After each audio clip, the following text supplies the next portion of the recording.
پہلا سوال ہے کہ ہمارے گاؤں کا ایک مولوی ہے، وہ کہتا ہے کہ نبی نے فرمایا تھا کہ حضرت ابوبکر جنتی بوڑھوں کے سردار ہیں، جبکہ وہ خود ہی کہتے ہیں کہ جنت میں سب لوگ جوان ہو کر جائیں گے۔ تو اس میں سوال بھی اور جواب بھی ہے۔ رسول نے کہا الحسن والحسین سیدا شباب اہل الجنہ، حسن اور حسین جنت کے جوانوں کے سردار ہیں۔ حضرت حسین رضی اللہ عنہ کا فرمان حضرت امام زین العابدین کے واسطے سے بھی ہے، حضرت فاطمہ رضی اللہ عنہ کے واسطے، اپنی بیٹی کے واسطے سے بھی ہے۔ امام علاء الدین متقی الہندی رحمہ اللہ نے کنز الامال فی سنن الاقوال والافعال میں جلد نمبر 13 میں حضرت حسین رضی اللہ عنہ کی اس حدیث پاک کو نقل کیا ہے۔ وہ فرماتے ہیں میرے نانا جان نے فرمایا ابو بکر و عمر سیدہ کہول اہل الجنہ، ابو بکر و عمر جو ہیں یہ جنتی بوڑھوں کے سردار ہیں۔ چکوال کے مسلمانوں، آپ کے ذہن میں سوال اٹھے گا یہ کون سی بات ہے؟ آج تک تو ہم نے فرمان نبوی سنا ہے جسے میں نے بھی خطبے میں پڑھا ہے، کتاب ابواب المناقب جلد نمبر 2 جامع ترمذی میں موجود ہے۔ حضرت ابو سعید خدری فرماتے ہیں اللہ کے رسول صلی اللہ علیہ وسلم نے فرمایا الحسن والحسین سیدہ شباب اہل الجنہ، حضرت حسن اور حسین جنتی نوجوانوں کے سردار ہیں۔ میں نے کہا جی ہاں ہم دونوں حدیثوں کو مانتے ہیں۔ حضور پاک کا فرمان جنتی بوڑھوں کے سردار حضرت ابو بکر و عمر ہیں، یہ بھی سر آنکھوں پہ ہے۔ حضور پاک کا فرمان جنتی نوجوانوں کے سردار حضرت حسن اور حسین ہیں، یہ بھی سر آنکھوں پہ ہے۔ ہمارے ایمان کا حصہ ہے۔ ہو سکتا ہے کسی کے ذہن میں آئے مولانا ہم نے حدیث پاک کو پڑھا ہے جنت میں ہر بندہ جوان ہوگا، جنت میں بڑھاپا نہیں ہوگا، جنت میں ادھیڑ عمر نہیں ہوگی، جنت میں جوانی ہی جوانی ہوگی۔ روایات میں ہے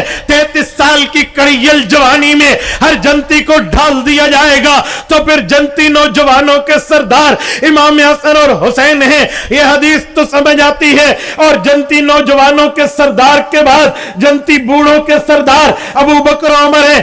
اس حدیث پاک کا مطلب کیا ہے؟ جب جنت میں بڑھاپا ہے نہیں تو سرداری کہاں سے آ گئی؟ سوال اٹھے گا یا نہیں اٹھے گا؟ اب توجہ رکھیں۔ میں نے کہا ٹھیک ہو گیا، جو بچہ بن کے فوت ہوا اس کی بات کیا کرو گے؟ کہتے اسے بھی وہاں جوانی ملے گی۔ میں نے کہا بالکل، جو بوڑھی عمر میں فوت ہوا کیسے بھی جوانی ملے گی؟ میں نے کہا بات فینول ہو گئی، جو جوانی میں فوت ہوا امام حسن اور حسین ان کے سردار ہیں جنت میں، اگرچہ ہوں گے سارے جوان، لیکن جو بڑھاپے میں فوت ہوا ہوگا یہ بھی جوان، ان کی سرداری کا تاج ابو بکر و عمر کے سر پہ ہو۔ یہ پہلا سوال ہے کہ ہمارے گاؤں کا ایک مولوی ہے، وہ کہتا ہے کہ نبی نے فرمایا تھا کہ حضرت ابوبکر جنتی بوڑھوں کے سردار ہیں، جبکہ وہ خود ہی کہتے ہیں کہ جنت میں سب لوگ جوان ہو کر جائیں گے۔ تو اس میں سوال بھی اور جواب بھی ہے۔ رسول نے کہا الحسن والحسین سیدا شباب اہل الجنہ، حسن اور حسین جنت کے جوانوں کے سردار ہیں۔ جناب المودت سنی بھائیوں کی کتاب ہے، شیخ سلیمان قندوزی نے، اور ارحج المطالب اہل سنت کی کتاب ہے۔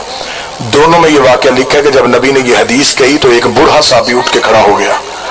اس نے کہا کہ اگر یہ جوانوں کے سردار ہے تو بوڑھوں کا سردار کون ہے؟ نبی نے مسکرا کر جنت میں بوڑھے کا کام کیا ہے؟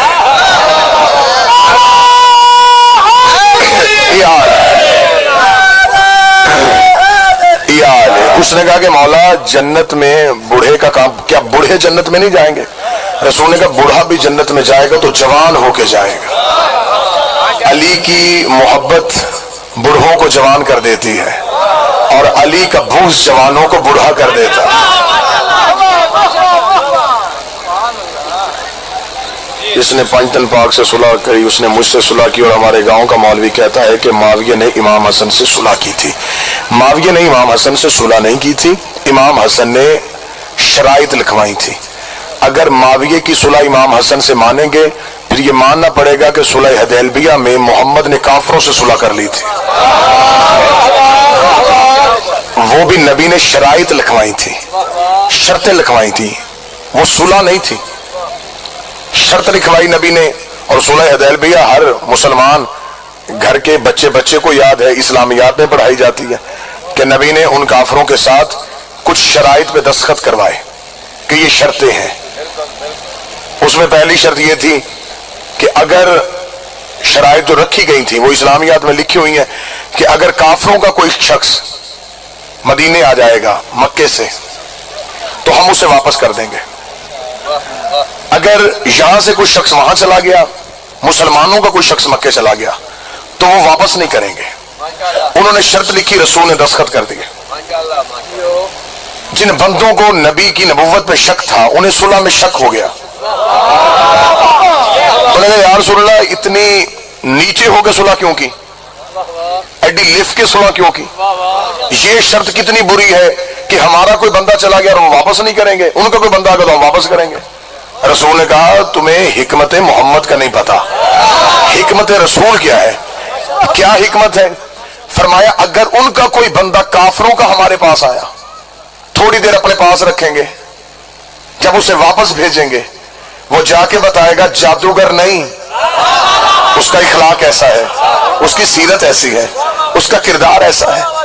چلیں ٹھیک ہے. اور اگر ہمارا کوئی بندہ وہاں چلا گیا، رسول نے کہا اگر ہمارا کوئی بندہ وہاں چلا گیا تو اچھی بات نہیں، ہمارا ایک مبلغ وہاں چلا گیا، وہاں جا کے بھی وہ ہماری بات کرے گا. لہذا وہ شرائط تھیں. اسی طریقے سے امام حسن نے معاویہ سے جو شرائط لکھوائی تھی وہ پہلی شرط یہ تھی، جو سنی جس کتاب میں چاہو کہ میں دکھانے کے لیے تیار ہوں، مولوی کی حجرے میں بیٹھ کے بات کرنی ہوتی ہے، ہم نے بات غدیر کی طرح چوک میں کرنی ہوتی ہے.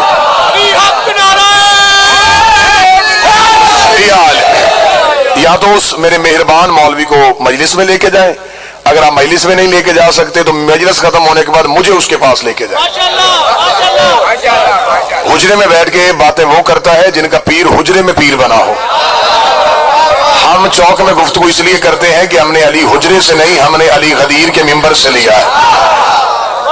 سنی کتابوں میں لکھا ہے کہ جب امام حسن نے شرائط لکھوائی تو پہلی شرط یہ تھی کہ آج کے بعد معاویہ کوٹ کے بعد مجھے اس کے پاس لے کے جائے.